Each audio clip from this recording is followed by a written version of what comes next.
আসসালামু আলাইকুম প্রিয় এসএসসি 26 ব্যাচ। খুব একটা কঠিন সময় পার করতেছে, তাই না?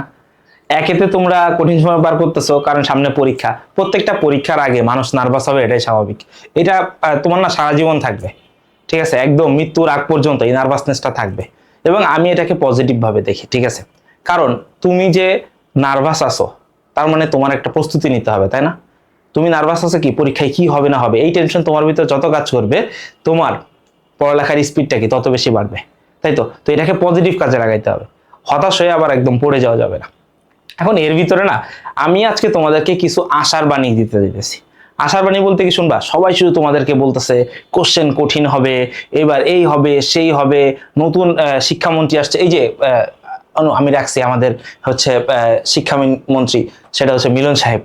তো দেখো অনেকে অনেক কথা বলতেছে না, অনেক প্যানিক বলতেছে না, তো মিলন সাহেব আসছে না, সবাই বলতেছে কি যে মিলন সাহেব হচ্ছে আসছে না, তার মানে আমাদের তো এবার বাস, তাই না? হাতে হেরিকেন আর বাস, তাই তো?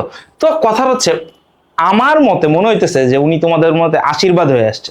আবার বললো না যে ভাই আপনি কি পলিটিক্যালি বিএনপি সাপোর্ট করেন নাকি? পলিটিক্যালি আমি কাউরে কিছু সাপোর্ট করি না, বুঝছো? আমি পড়াতে আসছি, আমি চাচ্ছি আমার যে স্টুডেন্ট তোমরা যারা আসো, আমাদেরকে যারা তোমরা দেখো, তোমরা একটু আরাম ফিল করো। কারণ দেখো পরীক্ষার হলে না, পরীক্ষার হলে বলো পরীক্ষার আগে বলো, কনফিডেন্সটা বেশি জরুরি। কেন বলতেছি? ধরো তোমার 50% তোমার প্রিপারেশন আছে, তোমার কনফিডেন্স যদি হাই থাকে তাহলে তুমি 70% অ্যান্সার করতে পারবা। আর তোমার 90% প্রিপারেশন আছে, তুমি যদি কনফিডেন্স হারায় ফেলো, তুমি যদি প্রেসারে পড়ে নিজেই ইমব্যালেন্স হয়ে যাও, তখন যায় তুমি কি হবে জানো? 90% প্রিপারেশন রেখেও 70% অ্যান্সার করতে পারবা না, অ্যান্সার মিলাইতে পারবা না, লিখে শেষ করতে পারবা না, এই প্যানিকটা হবে। তো তোমাদের কনফিডেন্স বাড়ানোর জন্য দেখো এখানে থাম্বনেইলে আমি কি একটা কথা লিখছি কি যে তোমরা কিছু কিছু সুবিধা পাচ্ছ যেটা তোমাদের আগের ব্যাচ পায়নি।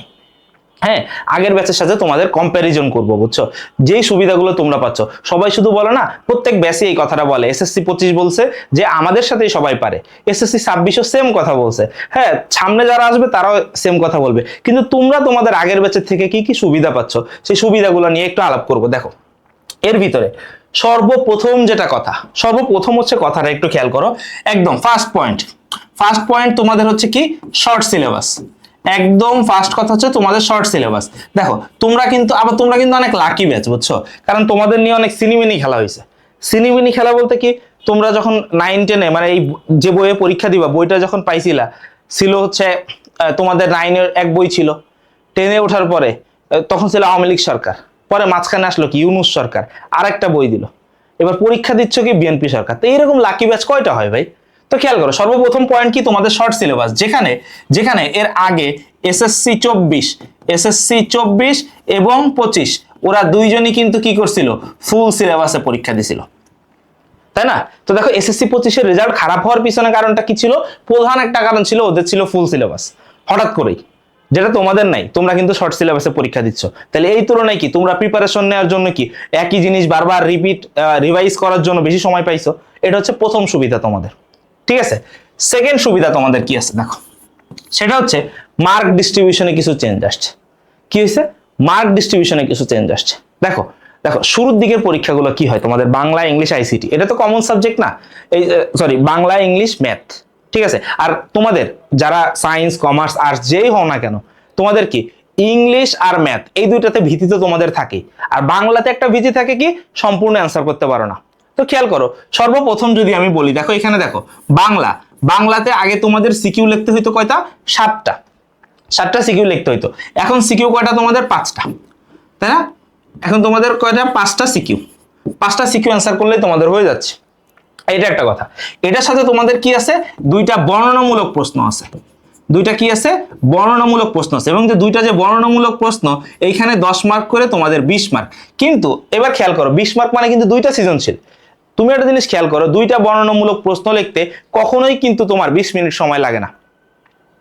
সরি 20 মিনিট বলতেছি, 40 মিনিট সময় লাগবে না। কারণ একটা সিকিউ লিখতে তুমি কিন্তু, এই যে সাকিব একটা ভিডিওতে বলছিল 18 থেকে 21 মিনিট করে টাইম পাওয়া যায়, এবারে যে 20 মিনিট ধরলাম, তাহলে দেখো এখানে দুইটা বর্ণনা কোশ্চেন লিখতে তোমার তো 40 মিনিট লাগবে না, যেখানে দুইটা সিকিউ লিখতে তোমার 40 মিনিট লাগতো। তুমি এখানে কিন্তু তোমার টাইম সেভ হচ্ছে এবং সহজে মার্কটা অ্যাচিভও করতে পারতেছ। এটা একটা কথা, ঠিক আছে? এটা তোমাদের জন্য আরো একটা প্লাস পয়েন্ট। এরপরে দেখো সব থেকে বড় সুবিধা হয়েছে তোমাদের ম্যাথে এবং ইংলিশে। সবচেয়ে কি বেশি সুবিধা হয়েছে খেয়াল করো। দেখো আসো, তোমাদের ম্যাথে কি হয়েছে দেখো। ম্যাথে আগে কি হইতো, অ্যান্সার না মিললে জিরো। কি ছিল, অ্যান্সার না মিললে জিরো। কিন্তু এখন কি হবে জানো, অ্যান্সার জিরো না হইলেও, কি বলতেছি, ম্যাথে যদি তোমাদের এমন হয় যে অ্যান্সার মিলতেছে না, আগের ধাপগুলো মিলছে, তাইলেই তোমরা মার্ক পাবা। দেখো এটা কিন্তু আমার কথা না, এটা আমার কথা না, ঠিক আছে। তোমরা যদি এই একটা ভিডিও যদি তোমরা একটু দেখো, এটা হচ্ছে সময় টিভিতে যে এটা একটু দেখলেই বুঝবা। এইখানে ভিডিওতে বলা হয়েছে, ঠিক আছে, যে খাতা কিভাবে দেখা হবে, বুঝছো। এটা হচ্ছে এইখানে সাউন্ডটা ক্লিয়ার শোনা যাবে না হয়তো, ঠিক আছে। তোমরা এটার একটু পুরাটা একটু দেখো। এই ভিডিওটাতে উনি এখানে বলছে যে স্টুডেন্ট লিখলেই তাকে মার্ক দিতে হবে। কি বলছে, স্টুডেন্ট লিখলেই তাকে মার্ক দিতে হবে, এই কথাটা হচ্ছে এই ভিডিওটাতে উনি বলছে। তুমি একটু ভিডিওটা দেখো, এখানে কি স্টুডেন্ট লিখলেই মার্ক দিতে হবে। তার মানে কি, ধরো তুমি ম্যাথ একটা করতেছো, একটা ম্যাথের ধরো তুমি কি করলা, একটা ম্যাথের তো কয়েকটা স্টেপ থাকে না, এই ধরো তোমার স্টেপ 1, স্টেপ 2, স্টেপ 3, স্টেপ 3। এখন তোমার স্টেপ 3টা আনসার, ধরো তুমি এইটা ভুল করছো, স্টেপ 3টা কি করছো, এটা তুমি ভুল করছো, কিন্তু তুমি কি করছো, এই দুইটা স্টেপ ঠিক করছো, তাহলে এইটার জন্য তুমি এখন মার্ক পাচ্ছ। তাহলে দেখো, আগে এটা ভুল হইলে টোটাল 0 পাইতো তুমি, এখন তুমি কিন্তু এখানে মার্ক পাচ্ছ। বলো, এই সুবিধা তো আগের ব্যাচ পাই নাই, তোমরা কিন্তু এখানে একটা সুবিধা পাই যাচ্ছ, ঠিক আছে।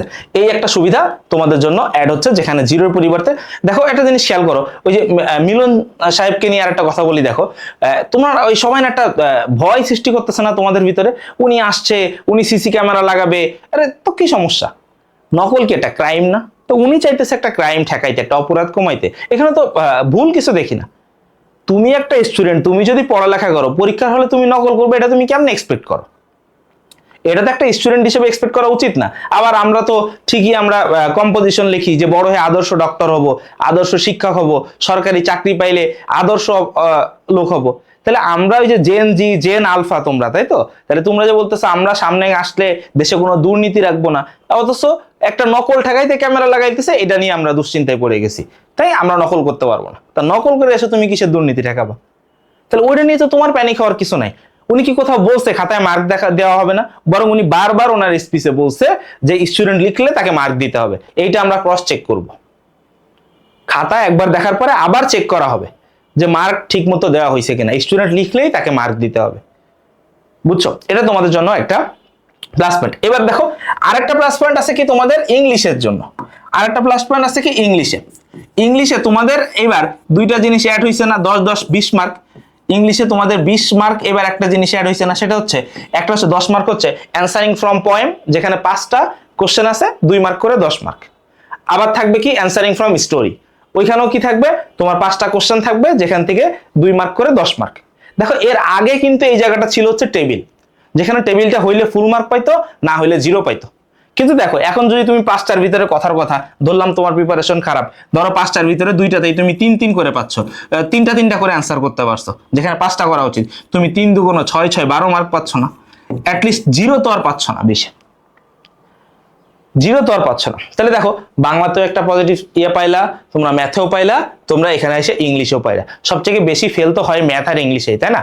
গ্রুপ সাবজেক্টগুলোর কথা বাদ দিলাম, গ্রুপ সাবজেক্ট একটা আলাদা হিসেব, ওই এক এক গ্রুপের স্টুডেন্টের জন্য এক এক রকম। তাহলে দেখো এই যে সুবিধাগুলা, এই সুবিধাগুলো পাচ্ছ। তো আমি এই সুবিধাগুলো কেন বলতেছি এখন তোমাদের, ঠিক আছে? এটা বলার কারণ কি, এখানে তো আমার কোনো উদ্দেশ্য নেই, আমার উদ্দেশ্যটা হচ্ছে এটাই, সেটা হচ্ছে তোমাদের কনফিডেন্সটা একটু বাড়াও ভাই। আমার উদ্দেশ্যটা কি, তোমাদের কনফিডেন্সটা একটু বাড়াও। তোমরা না ভয় ভীতি পায় না যে নতুন একজন শিক্ষামন্ত্রী আসছে, তার মানে যে তোমার পরীক্ষার হলে যায় তোমার খাতা ছিঁড়ে দিবে নাকি, তোমার মাথার থেকে কি তোমার পড়ালেখা বের করে আনবে? তা তো আর করবে না। তো এই জিনিসটা বাদ দাও, তোমরা কনফিডেন্স থাকো, পরীক্ষা ভালো হবে, কোশ্চেন ইজি হবে। দেখো কোশ্চেন ইজি নাকি কোশ্চেন কঠিন, এটা ডিপেন্ড করে কিসের উপরে? আমার প্রস্তুতির উপরে। এটা তো আপেক্ষিক বিষয়টা, তাই না? আমার যদি, আমি কখন বলবো কোশ্চেন কঠিন? যেটা আমি পারি না এটা কঠিন, আর যেটা আমি পারি সেটা সহজ, তাই তো? তো দেখো, তোমার প্রিপারেশন যদি ঠিক থাকে, তাহলে তোমার কাছে কোশ্চেন ইজি হবে। তোমরা নির্দ্বিধায় থাকো ভাই, কোশ্চেন ইজি হবে। পরীক্ষার হলে গার্ড দিয়ে তোমার কিছু যায় আসে না, কারণ তুমি তো নিজেরটা দিয়ে লিখবা, তাই না? আরেকজনেরটা দেখে লেখাটা নকল করা, এটা তো তুমি করবা না। আর খাতা যে দেখা হবে, খাতা দেখায় মার্ক, তোমরা ভালো মার্ক পাবা, অন্য যে কোনো বারের তুলনায় ভালো মার্ক পাবা। এবং একটা জিনিস তোমরা মার্ক করো এবং লিখে নাও আমার কাছ থেকে, এবং আমি কেন জানি এই বিষয়টা নিয়ে কনফিডেন্স আসতেছে ভিতরে যে এসএসসি 25 থেকে এসএসসি 26-এর স্টুডেন্টদের রেজাল্ট ভালো হবে, এ প্লাসের হার বাড়বে জিপিএ 5-এর। বিশ্বাস না হয় দেখো, ঠিক আছে? কারণ মাঝখানে একটা ইন্টারিম গভর্নমেন্ট যেটা ছিল আর কি, হ্যাঁ, ওই গভর্নমেন্টে না তারা ডিসিশন নিয়ে পারতেছিল না, কিন্তু এখন যারা আসবে বা বসবে তারা তো এটা লং টার্ম চিন্তা ভাবনা করবে। তো এই লং টার্ম চিন্তা ভাবনা যখন মাথায় আসবে তখন তারা কিন্তু ওইভাবে প্ল্যান করবে, এবং আমরা আশাবাদী ইনশাল্লাহ ভালো কিছু হবে। তো তোমরা প্যানিক নিও না, এই সুবিধাগুলোর কথা মাথায় রেখে একটু খুশি হও, হ্যাঁ, একটু খুশি হও, খুশি হয়ে পড়ালেখা করো ভালো মনে, ভয়ে পড়ালেখা করো না, ভালো মনে পড়ালেখা করো, ইনশাল্লাহ ভালো কিছু হবে। ঠিক আছে? তাহলে তোমাদের জন্য অনেক অনেক দোয়া থাকলো, সবাই ভালো থাকো, সুস্থ থাকো, সুন্দর থাকো, ঠিকমতো পরীক্ষাটা দাও। আল্লাহ হাফেজ।